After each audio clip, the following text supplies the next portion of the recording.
Assalamualaikum warahmatullahi wabarakatuh. Selamat datang di podcast Labirin, Laboratorium Inspiratif dan Informatif. Oke, para sahabat Labirin sekalian, tema podcast kali ini adalah dengan tema mengupas peran jaksa menginspirasi keadilan dan perlindungan masyarakat. Nah, sobat Labirin sekalian, dalam episode profesi hukum kali ini, kita akan menjelajahi peran dan tanggung jawab jaksa dalam menjaga keadilan, melindungi masyarakat, dan menegakkan hukum. Kemudian kita juga akan membahas peran jaksa sebagai penuntut umum, penasihat hukum, dan pengawal keadilan. Kita juga akan membahas perjalanan menjadi jaksa, persiapan apa yang diperlukan untuk menjadi seorang jaksa, kemudian dan tantangan apa sih yang dihadapi seorang jaksa dalam mereka melaksanakan tugas. Nah, kita juga akan mendengarkan kisah inspiratif dari jaksa yang telah mengabdikan hidup mereka untuk keadilan dan memberikan suara kepada mereka yang tidak memiliki suara. Selain itu, kita akan bahas isu-isu penting yang sedang dihadapi oleh jaksa saat ini. Nah, untuk awal dari podcast pada hari ini, perkenalkanlah sebelumnya sebagai host pada kali ini, saya Alfred Anugrah. Dan kemudian di podcast Labirin pada episode hari ini kita kedatangan seorang narasumber yang top banget ini. Beliau ini berasal dari instansi yaitu Kejaksaan Tinggi Daerah Istimewa Yogyakarta. Kita perkenalkan saja langsung dengan Ibu Nila Maharani SHM. Selamat datang Ibu Nila. Selamat datang. Kami ucapkan selamat datang di podcast Labirin. Kemudian saya juga mewakili teman-teman laboratorium mengucapkan selamat datang di Laboratorium Hukum Universitas Muhammadiyah Yogyakarta. Kemudian Ibu Nila, bagaimana kabarnya Ibu? Sehat Bu? Ya, alhamdulillah sehat Mas. Bisa Eh, Bagaimana Bu untuk awal tahun ini Bu, di kejaksaan udah mulai sibuk belum Bu? Sudah pastinya nggak ada waktu untuk istirahat. Pokoknya kerja, kerja, kerja. Kerja ya Bu. Baiklah Bu, sebelumnya izin Bu untuk membacakan sedikit saja mengenai kurikulum kita dari Ibu Nila Maharani. Silakan. Ya. Eh, Kurikulum kita dari Ibu Nila Maharani SHM Bu. Beliau lahir di Pati pada tanggal 7 Mei 1973. Kemudian beliau sekarang bekerja sebagai aparatur sipil negara atau ASN. Kemudian beliau sekarang adalah berpangkat sebagai Jaksa Utama Pratama golongan 4D ya Bu. Kemudian jabatannya sebagai Jaksa Ahli Madya yang berinstansi di Kejaksaan Tinggi Daerah Istimewa Yogyakarta. Kemudian beliau untuk pendidikan formal beliau mengawali pendidikan beliau di SD Negeri Pati Kidul 1 di Jawa Tengah. Beliau lulus tahun 1985 dan kemudian dilanjutkan dengan pendidikan SMP Negeri 2 Pati, kemudian di SMA Negeri 1 Pati di Jawa Tengah, kemudian beliau lulus SMA pada tahun 1991. Kemudian melanjutkan S1 beliau di ilmu hukum di Universitas Diponegoro di Semarang, Jawa Tengah. Dan beliau lulus pada tahun 1996. Kemudian untuk magister, beliau S2 mengambil magister humaniora Universitas Gajah Mada di Yogyakarta. Kemudian beliau lulus di tahun 2004. Ibu langsung saja Ibu untuk ke pertanyaan inti. Kita sebelumnya saya akan menanyakan mengenai pendidikan, Bu. Nah, untuk menjadi seorang jaksa itu, Bu, pendidikan yang harus ditempuh ini, Bu. Ada nggak pendidikan khusus yang harus ditempuh sebelum menjadi jaksa tersebut, Bu? Ya, pastinya ada ya. Namanya pendidikan pembentukan jaksa atau diklat TPJ, pendidikan pembentukan jaksa. Jadi ketika seseorang itu menjadi CPNS di kejaksaan, itu tidak serta-merta langsung menjadi jaksa. Namun nanti akan ada pendidikan pelatihan, pendidikan dan pembentukan jaksa atau PPJ yang harus dijalani selama 4 bulan kalau saat ini ya di Badan Diklat kejaksaan atau pusdiklatnya kejaksaan Hmm. itu di Ragunan. Nah, setelah lulus dari situ baru dilantik, diambil sumpah sebagai jaksa. Kemudian Ibu, dari setelah disumpah untuk menjadi jaksa itu Bu, adakah pendidikan khusus lagi Bu setelah itu? Ya, ketika sudah menjadi jaksa itu juga akan ada diklat-diklat teknis ya yang akan diberikan ya nanti oleh jaksa. Semua jaksa diberi kesempatan, bahkan wajib ya untuk mengikuti diklat-diklat itu, baik itu misalkan diklat tentang money laundering, diklat tentang restoratif justice, diklat tentang tindak pidana khusus tipikor. Nah, itu memang selalu dan wajib diikuti oleh jaksa supaya meningkat kemampuan pengetahuannya terhadap penegakan hukum nantinya akan digunakan seperti itu. Oke. Baik, Ibu, mengenai jaksa dan jaksa penuntut umum itu, apakah ada bedanya, Bu? Oh beda, Perbedaan. ya. Kalau penuntut umum itu adalah jaksa yang diberi wewenang oleh undang-undang untuk melaksanakan kegiatan penuntutan. Jadi jaksa itu belum tentu sebagai penuntut umum, tapi penuntut umum itu pasti jaksa. Ya, jadi kalau saya sebagai jaksa di Kejati tidak diberikan kewenangan menjadi seorang penuntut umum dalam sebuah perkara, maka ya saya sebagai jaksa. Tapi ketika saya diberikan kewenangan oleh undang-undang dalam bentuk nanti diperintahkan saya sebagai jaksa penuntut umum dalam sebuah perkara, maka disitulah saya berperan sebagai penuntut umum dan nanti akan melaksanakan proses penegakan hukum, mungkin seperti yang dilihat di pengadilan itu penuntut umum dan itu pasti jaksa. Iya. Tapi kalau yang ada di kantor kejaksaan itu ada banyak jaksa, itu belum tentu sebagai penuntut umum. Gitu. Jadi jaksa jaksa belum tentu penuntut umum, tapi penuntut umum adalah pasti jaksa. Itu hanya ini aja terkait dengan kewenangan. Oke, baik. Jadi, teman-teman sobat, labirin sekalian, jadi kita bisa dari penjelasan Ibu Nila tadi, kita bisa, mendapatkan bahwa perbedaan jaksa dan jaksa penuntut umum itu, ada perbedaannya, yaitu jaksa itu belum tentu jadi penuntut umum ya, Bu. Ya, Kemudian, yang jadi penuntut umum sudah tentu jadi jaksa ya, ya, Bu. karena diberikan kewenangan melalui surat perintah. Iya, kemudian nih Bu, untuk dari jaksa ini, jaksa itu apakah dia hanya di batas-batas kewenangan dia sebagai di peradilan negeri saja, apakah bisa di PT UN atau peradilan lainnya, Bu? Ya, ya pastinya bisa ya. Jadi kalau bicara itu kita akan bicara dulu kewenangan jaksa. Itu Baik. akan banyak ya, yang mungkin tidak banyak diketahui orang ya. Jadi kita sebagai jaksa itu punya banyak kewenangan yang diatur oleh undang-undang ya tentunya ya, tidak asal aja ya. Jadi yang jelas kalau sebagai penuntut umum itu pasti sudah banyak yang tahu ya, penuntut umum itu jaksa itu. Tapi di samping itu kita juga diberi kewenangan oleh undang-undang untuk sebagai penyidik ya dalam tindak pidana korupsi, HAM berat itu kita bisa sebagai penyidik. Kemudian kita juga diberi kewenangan sebagai jaksa pengacara negara atau JPN.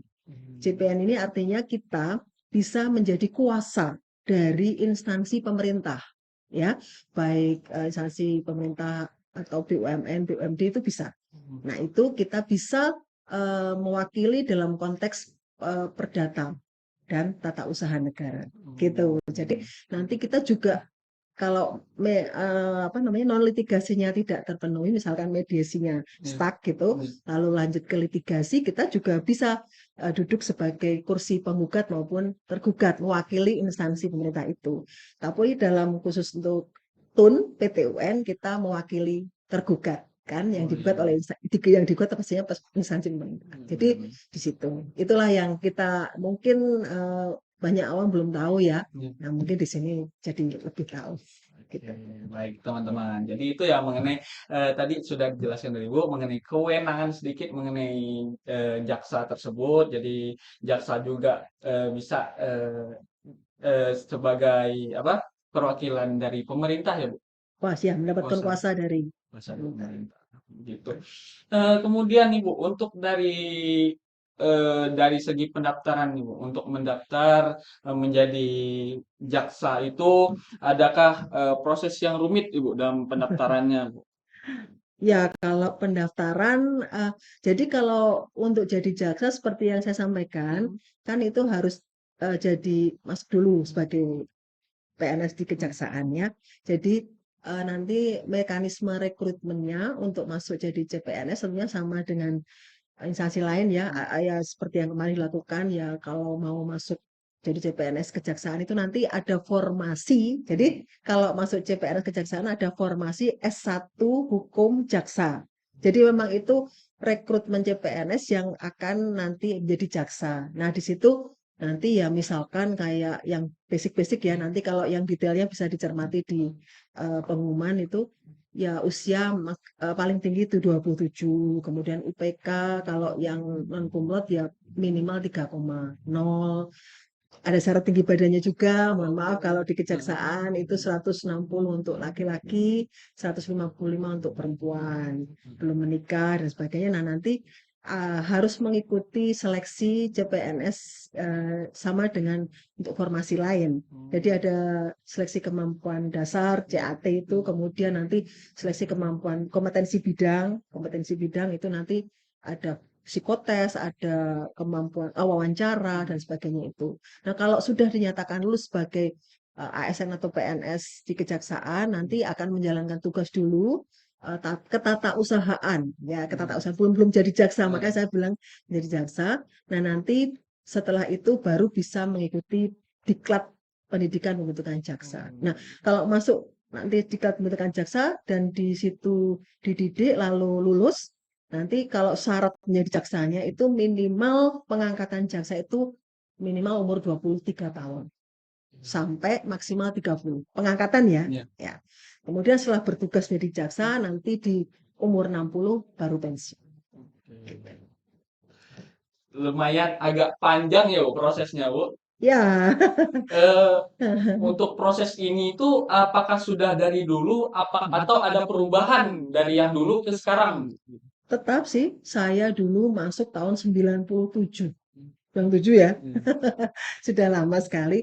Itu saya juga begitu. Saya melamar dulu sebagai PNS di kejaksaan, kemudian baru tahun 99 saya mengikuti diklat PTJ juga selama 4 bulan dan saya dilantik apa sebagai jaksa itu yaitu sebagai apa setelah mengikuti diklat PTJ gitu.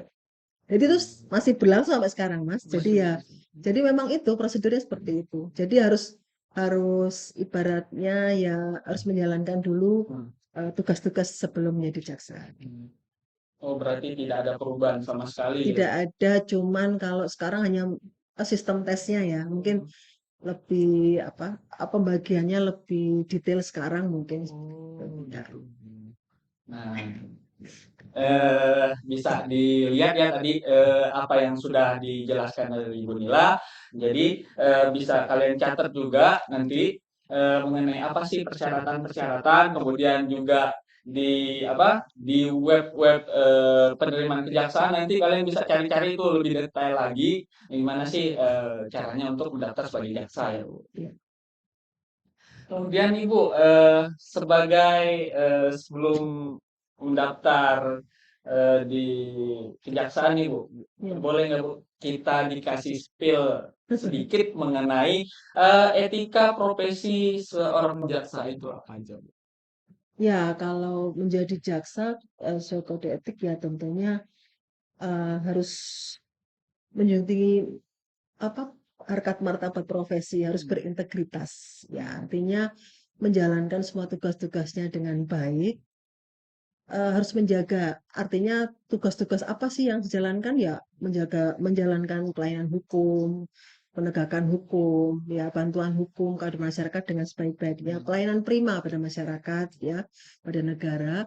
Seperti itu dan yang jelas attitude harus dijaga karena kita dalam kode etik juga sudah jelas dilarang untuk melakukan hal-hal yang merupakan perbuatan tercela.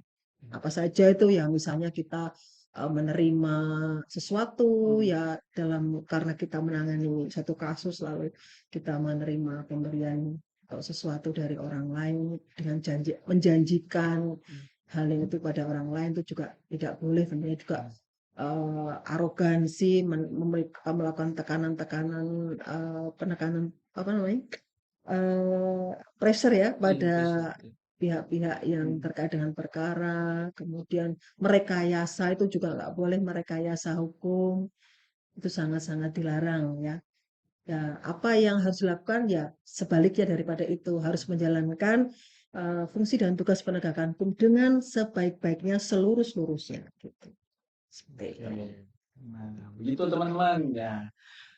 Jadi Bu, ini untuk lanjutan dari jawaban Ibu yang tadi. Ya. Nah, mungkin orang awam ini memandang jaksa ini, wah, mungkin orang awam yang tidak tahu apa-apa mengenai peran jaksa ini, mengenai, wah, kejam banget jaksa untuk mengeluarkan dakwaan ya, Bu. Dakwaan dari jaksa kan banyak macam ya, Bu. Ada dari dakwaan tunggal, dakwaan alternatif, dan sebagainya, Bu.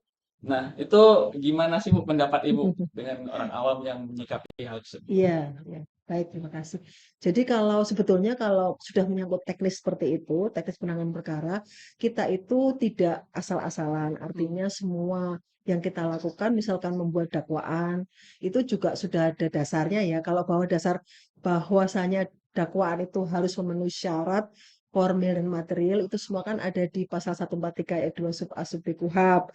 Itu juga harus dipedomani. Jadi KUHP itu kan buku pinternya jaksa juga sebagai salah satu APH itu pasti dilaksanakan, wajib hukumnya ya. Kemudian secara breakdown-nya ke bawah, peraturan internal kejaksaan juga sudah mengatur dengan jelas, misalkan lebih detail kapan, bagaimana pengertian cermat, jelas, lengkap di dakwaan, lalu apakah nanti dakwaan dipakai nanti bentuknya apa, kapan dipakai dakwaan itu, isi dakwaannya seperti apa, itu ada expose-nya. Jadi kalau kita mau melimpahkan itu kita juga ada melakukan gelar perkara dengan jasa yang lain, dimintai pendapat ini sudah betul atau tidak seperti itu, nanti baru dilimpahkan. Jadi semua itu ada indikator atau parameternya sehingga kita tidak bisa sewenang-wenang. Dan kemudian juga sebaliknya masyarakat juga dilindungi ketika terjadi penyimpangan dari KUHP kan bisa melakukan gugatan pra peradilan misalkan ya seperti itu. Jadi saya kira hukum acara di Indonesia sudah cukup fair ya untuk mengatur semua hak-hak pihak-pihak yang terkait, tidak hanya pihak PH tapi juga pihak tersangka seperti itu. Jadi jangan khawatir, di internal kejaksaan kita tuh penuh dengan aturan-aturan yang harus dipatuhi gitu. Termasuk peraturan jaksa agung, instruksi jaksa agung, surat edaran jaksa agung, nah itu harus dipenuhi semua. Begitu Mas. Begitu Sobat Labirin. Jadi jangan bagi yang belum tahu nih kenapa jaksa seperti itu, karena mereka juga menjalankan kewajiban mereka dengan berlandaskan ada dasar hukumnya. Jadi enggak sewenang-wenang mereka saja begitu. Kemudian Ibu untuk pertanyaan terakhir ini Bu, mungkin untuk dari jaksa ini Bu, adakah jaksa itu mutasi-mutasinya seperti hakim? Ya, yang jelas jaksa itu harus bersedia ditempatkan di seluruh Indonesia. Jadi untuk adik-adik atau pendengar pemirsa semua yang ingin berminat menjadi jaksa harus punya komitmen bersedia ditempatkan seluruh Indonesia seperti itu. Jadi nanti ada fakta integritasnya yang ditandatangani.